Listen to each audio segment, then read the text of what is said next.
ಏನು ವಿಶೇಷ ಕಾಣ್ತಾ ಇದ್ದೇನೆ? ಅಷ್ಟು ಭುಜವನ್ನ ಧರಿಸಿ ಕಾಡಿನ ಕೆಟ್ಟ ಕೇಸರಿಯನ್ನ ಏರಿ ನನ್ನವರಾದ ಶಂಕದುರ್ಗರ ಮರಣಕ್ಕೆ ಕಾರಣ ನೀನೆ. ನಾನೇ ಬಂದವಳು. ಏನು ವಿಚಾರಣೆಗೆ ಬಂದವನು ಸಾಮಾನ್ಯರಲ್ಲ. ಏನು ಮಹಾ ಮೂರು ಲೋಕದ ಅಧಿಕಾರಿ ಮಹಿಷ.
ತುಟಿ ಪಿಚ್ಚಿದ ಕಾಲನ್ನೇ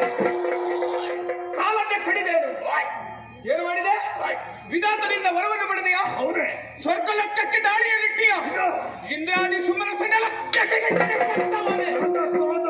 ಇದೋ ಇದೋ ಸಜ್ಜನರ ಕಣ್ಣೀರನ್ನು ಒರೆಸುವುದಕ್ಕಾಗಿ ಅಲ್ಲ, ನಿನ್ನನ್ನು ತರೆಯುವುದಕ್ಕಾಗಿ ಬ್ರಹ್ಮಾಂಡ ನಾಯಕಿಯಾದಂತಹ ನಾನು ಮೃಗವಾಹಿನಿಯಾಗಿ ನಿನ್ನ ಕಣ್ಣ ದೃಷ್ಟಿಯಲ್ಲಿ ಬಂದು ನಾನು ನಿಂತಿದ್ದೇನೆ. ಸಾರಿಯಾಗಿ ಹೇಳ್ತಾ ಇದ್ದೇನೆ, ಸ್ವರ್ಗಲೋಕವನ್ನು